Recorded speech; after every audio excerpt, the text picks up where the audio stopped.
हमें relation establish करना है टॉर्क और एंगुलर एक्सेलरेशन के बीच में, जो कि रिजिड बॉडी ने प्रोड्यूस किया है, राइट। और उसके बाद आपको dipole moment moment of inertia define करना है। क्वेश्चन बहुत इंटरेस्टिंग है। सीन ये है, मान लीजिए कि हमारे पास कोई भी बॉडी है, सपोज एक बॉडी मान लेते हैं। अब ये रिजिड बॉडी है, राइट।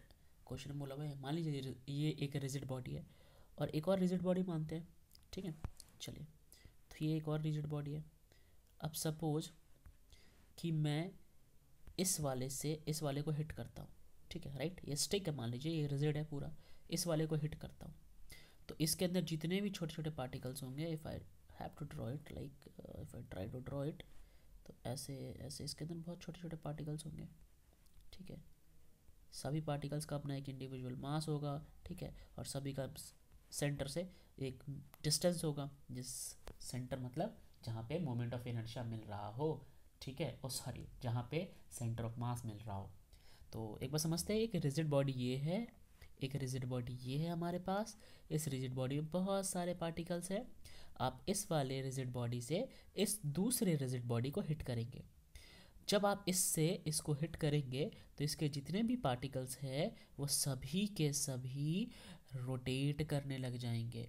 और अगर सारे पार्टिकल रोटेट करते हैं तो वो पार्टिकल्स जो है रहेंगे तो एक ही सिस्टम के पार्ट, तो किसी न किसी एक एक्सिस के अलॉन्ग रोटेट करते हैं। तो जिस सभी एक्सिस के अलॉन्ग रोटेट करेंगे फिर वो फिजिक्स के हिसाब से ओवरऑल वो मोमेंट ऑफ इनर्शिया निकाला जाता है वहाँ पे, राइट। तो हमें ये जानना है कि इस रिजिड बॉडी ने जब भी इस पर टॉर्क लगाया, ठीक है, तो इसके अंदर एंगुलर एक्सेलेरेशन हो गया। मान लीजिए कि आप टॉर्क अप्लाई करते हैं तो दूसरे बॉडी में एंगुलर एक्सेलेरेशन हो जाता है, और उसी के बाद जो मोमेंट ऑफ इनर्शिया निकल के आएगा वो आपको निकाल देना है। जो मोमेंट ऑफ इनर्शिया निकल के आएगा हम वही निकाल देंगे। अरे वाह। चलिए देखिए, जो लीनियर एक्सेलरेशन है वो डिपेंड करता है इनके डिस्टेंसेस पे। किसका लीनियर एक्सेलरेशन? इनका, इनका, इनका, इनका। ये क्या है? ये इस रिजिड बॉडी के पार्टिकल्स हैं। तो इनका जो लीनियर एक्सेलरेशन होगा, क्योंकि शुरू शुरू में तो लीनियर ही होगा, इन सब का अपने मीन पोजीशन पर थोड़ा बहुत इधर उधर रोटेट कर जाएंगे, लेकिन पूरे सिस्टम में इनका एक्सेलरेशन देखिए एंगुलर होगा। तो पहले अब लीनियर एक्सेलरेशन निकालते हैं बच्चों। तो शुरू करते हैं। इसको रब कर रहा हूँ और मैं यहाँ पे एक लाइन लिख के कराऊंगा आपको।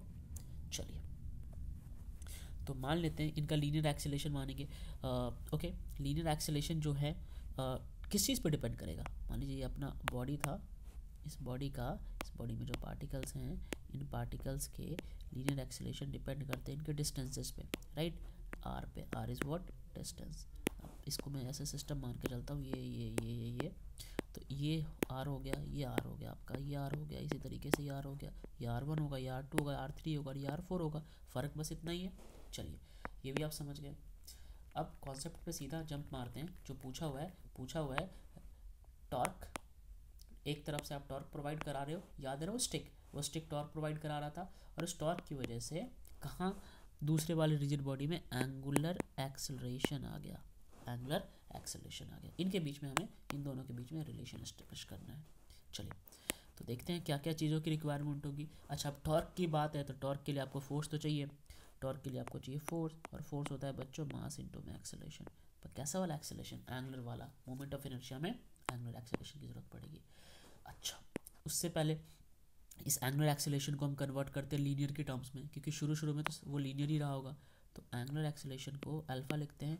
जब लीनियर की टर्म में कन्वर्ट करते हैं तो नॉर्मल एक्सेलरेशन को डिस्टेंस से मल्टीप्लाई करा दीजिए, ठीक है, क्योंकि एंगुलर एक्सेलरेशन के पास क्या होता है? Extra distance. तो अगर लीनियर एक्सेलरेशन को इसके बराबर बनना है तो उसको डिस्टेंस की ज़रूरत पड़ेगी, इसलिए दोनों तब बराबर होते हैं, राइट।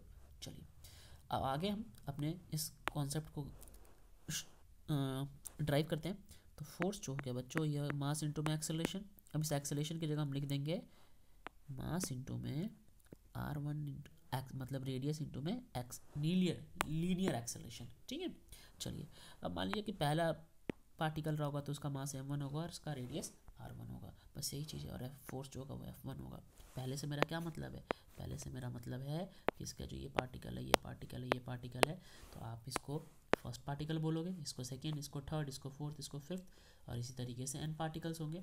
तो हर एक का अपना इंडिविजुअल फोर्स। जैसे इसका फोर्स निकाला F1, वाया m1 r1 और लीनियर एक्सेलरेशन किसकी मदद से, एंगुलर एक्सेलरेशन की मदद से। बहुत अच्छे से मैंने टॉपिक समझा दिया है। चलिए अब तो देखिए आप अपने टेक्स्ट बुक में भी आप देख सकते हैं ये चीज़ आ गई। चलिए यहाँ तक समझ आ गया आपको। अब आगे बढ़ते हैं। अब आगे अगर हमें जानना है ओके। अच्छा एक चीज़, एक बहुत छोटी सी जो मिस्टेक है, मिस्टेक नहीं है ठीक है, चलिए हम आगे इसको सॉल्व कर लेंगे। तो अब टॉर्क की बात करते हैं। टॉर्क बच्चों होता है फोर्स इनटू में परपेंडिकुलर डिस्टेंस। परपेंडिकुलर डिस्टेंस यही r1 होगा, क्योंकि ये जो सेंटर पार्टिकल होता है उससे 90 डिग्री का एंगल बनाता है। तो हमें टोटल सारे पार्टिकल्स का, इन सभी पार्टिकल्स का टॉर्क निकालना है। तो ये टो बराबर हो जाएगा torque tau 1 tau 2 tau n तक जाएगा, राइट। अच्छा अब टो 1 की वैल्यू क्या है, इस तरफ निकालने की कोशिश करते हैं। तो टो 1 की वैल्यू होगा फोर्स इनटू में परपेंडिकुलर डिस्टेंस r1, और फोर्स क्या होगा, फोर्स होगा मास इनटू में डिस्टेंस इनटू में एक्सेलरेशन, और ये r, ठीक है। अच्छा ये हो गया मास इनटू में r स्क्वायर इनटू में a, ठीक है। यहाँ पे आप देख सकते हैं मास इनटू में r स्क्वायर इनटू में a। अच्छा तो यहाँ पे आप हर किसी का T1 T2 मतलब टॉ है यहाँ पे आप पुट कर देंगे। यहाँ से क्या कॉमन निकल जाएगा, यहाँ से कॉमन निकल जाएगा आपका a, क्योंकि एक्सेलरेशन तो सबके लिए सेम रहेगा। तो ये a बाहर निकाल लिया, अंदर बच जाएगा m और r का स्क्वायर। अब समीशन कर देंगे m1 m2 r2 m3 r3, तो यहाँ पे समीशन हो जाएगा। इंटरेस्टिंग बात यह है बच्चों कि हमें पता है कि I इज इक्वल टू होता है मास इंटू में एक्सेलरेशन, ओ सॉरी डिस्टेंस का स्क्वायर, ठीक है। और I क्या आपका, I is your what, I is your moment of inertia, ठीक है। तो यहाँ पे जो ये आया एम आर स्क्वायर, इसकी जगह मैं I लिख सकता हूँ, तो इसकी जगह मैं I लिख दूंगा, तो ये हो गया मोमेंट ऑफ इनर्शिया, और ये अपनी जगह पे है। तो टॉर्क आ गया आपका I इंटू में A। रिलेशन किसका पूछा था, एंगुलर एक्सेलरेशन और टॉर्क का। आ गया एंगुलर एक्सेलरेशन, ये A रहा और ये टॉर्क रहा। अच्छे से मैं यहाँ पर रब करके दिखा देता हूँ, लास्ट रिजल्ट समझा देता हूँ। तो लास्ट रिजल्ट जो है वो हमारा निकल के आया था torque is equal to I into में A, ठीक है। और गाइस यही तो हमें चाहिए, हमें टॉर्क और एंगुलर एक्सेलरेशन में रिलेशन चाहिए। तो ये हमें मिल गया टॉर्क और एंगुलर एक्सेलरेशन में रिलेशन। ओके चलिए नेक्स्ट क्वेश्चन पे आते हैं। नेक्स्ट क्वेश्चन भी बड़ा प्यारा सा है कि एक रिलेशन बताना है आपको एंगुलर मोमेंटम और मोमेंट ऑफ इनर्शिया और एंगुलर वेलोसिटी में। कई चीज़ें हैं बच्चों यहाँ पे, आपके यहाँ पे है मोमेंटम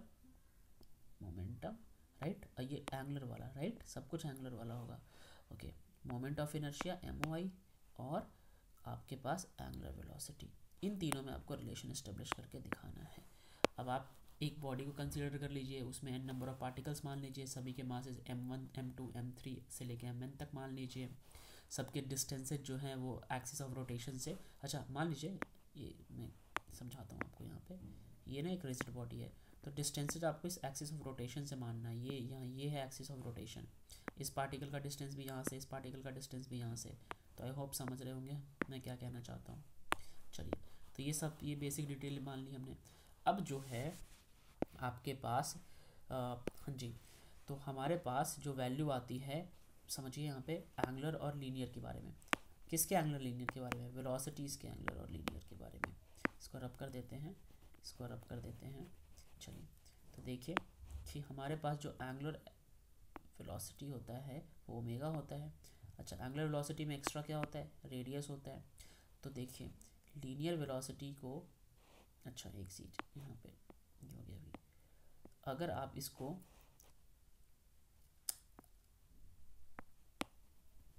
रिलेशन निकालेंगे तो ये रिलेशन निकल के आता है omega is equal to omega multiply by distance is equal to v, ठीक है। ये आपका रिलेशन निकल के आता है, राइट, ये हमेशा याद रखना।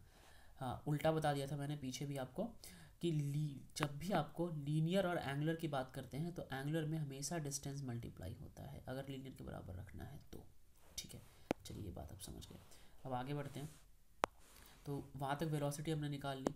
जो लीनियर मोमेंटम है, किसी का भी लीनियर मोमेंटम होता है p होता है मास इंटू में वेलोसिटी। गाइस याद रखना हम क्या निकालने की कोशिश कर रहे हैं, हम निकालने की कोशिश कर रहे हैं रिलेशन किसके बीच में, रिलेशन निकालने की कोशिश कर रहे हैं हम एंगुलर मोमेंटम के केस में, मोमेंट ऑफ इनर्शिया और एंगुलर वेलोसिटी के केस में।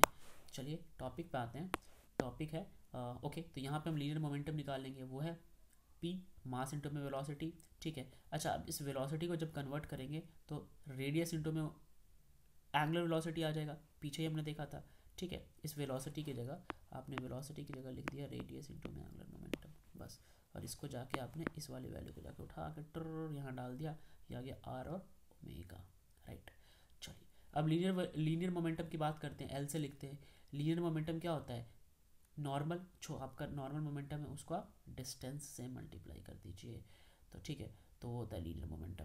क्योंकि लीनियर में बस यही तो चीज़ आ गई, रेडियस आ गई, एक्स्ट्रा क्या आ गया लीनियर मोमेंटम में? रेडियस आ गया, इसीलिए नॉर्मल मोमेंटम को आपने रेडियस से मल्टीप्लाई कर देना है। अब नॉर्मल मोमेंटम की वैल्यू ये पूरी है, इस पूरी वैल्यू को उठाइए, तो यहाँ पे एम, आर और ओमेगा, ध्यान से देखिए, ये आर और ये वाला आर स्क्वायर बना देगा। ठीक है, तो ये बन गया यहाँ पे आर स्क्वायर, बाकी एम और ओमेगा अपनी जगह पे हैं। अब एक सिस्टम में बहुत सारे पार्टिकल्स होंगे, सबका अपना एक लीनियर एंगुलर मोमेंटम होगा, तो L1 L2 से लेकर Ln तक चलेगा, ये सारी वैल्यू सबकी आएंगी यहाँ पे। ठीक है, यहाँ पे अगेन जो ओमेगा है वो बाहर निकल जाएगा, ये ओमेगा दिख रहा है बाहर निकल गया, बाकी का समीशन बन गया। अब हमें पता है मास इंटू में डिस्टेंस का स्क्वायर जो है वो हमारा प्यारा सा आई बन जाता है, ये देखिए ये आई बन गया, राइट। तो जब हम एल की बात करेंगे, ये तो एल के बराबर चल रहा है, जब हम एल की बात करेंगे तो आई इंटू में ओमेगा आ जाएगा। तो यही हमारा एक रिलेशन था। ठीक है बच्चों, तो ये अब रोलिंग मोशन के बारे में हम नेक्स्ट क्लास में पढ़ेंगे।